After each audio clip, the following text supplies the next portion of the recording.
Jesus didn't say this to a crowd. He waited until the door closed, and then he raised the stakes.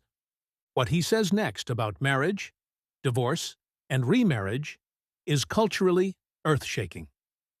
We're looking at Mark 10:10-12. Let's read verse 10 from the ESV. And in the house the disciples asked him again about this matter. Here we have a common event in Mark's Gospel. Jesus makes a public statement, and the disciples wait until they are alone with him to ask for clarification or expansion on what he said.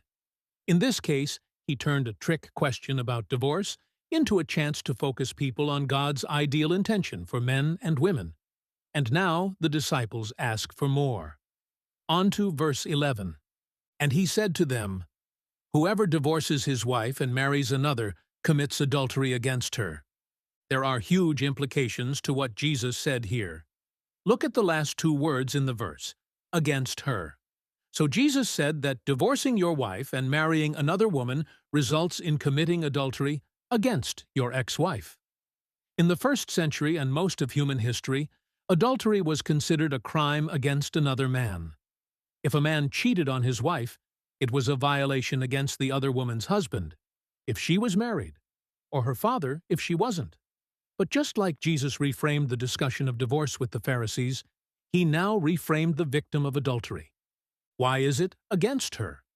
In verses 7 and 8, Jesus referred to Genesis to explain that the covenant of marriage made two people into one. A divorce severs that one back into two. But in verse 9, Jesus said that no one should separate what God had joined. So not only does the divorce sever what God had joined together, but the remarriage gave the rightful place of the first wife to the second wife. According to Jesus, the first wife is the aggrieved party in that context. And that was very much not the commonly held view in that time and culture. But wait, he's not done turning the world upside down. Look at verse 12. And if she divorces her husband and marries another, she commits adultery. A modern surface reading of verse 12 seems unremarkable, as it just restates verse 11, with the sexes flipped. But that's exactly what makes it remarkable. A woman had no legal ability to initiate a divorce from her husband. But Jesus speaks of women as having the same moral culpability as men, despite not having the same legal standing at the time. So what? Why does that matter? The Pharisees had asked about divorce, which Jesus said was a concession to accommodate sinful hard-heartedness. But now, he's not talking about concessions and loopholes, or even legal standing. He's talking about faithfulness within the covenant of marriage, and he says both men and women have the same responsibility to remain faithful within that covenant. So what's the big lesson of these verses? Marriage is a one-flesh covenant, not merely a legal arrangement. What God joins together, humans do not get to redefine without consequence. The core issue isn't romance or attraction, it's faithfulness. And Jesus implied that breaking one covenant and starting a new one doesn't erase the first. This is tough stuff to hear, because all our lives have been touched by divorce to differing degrees.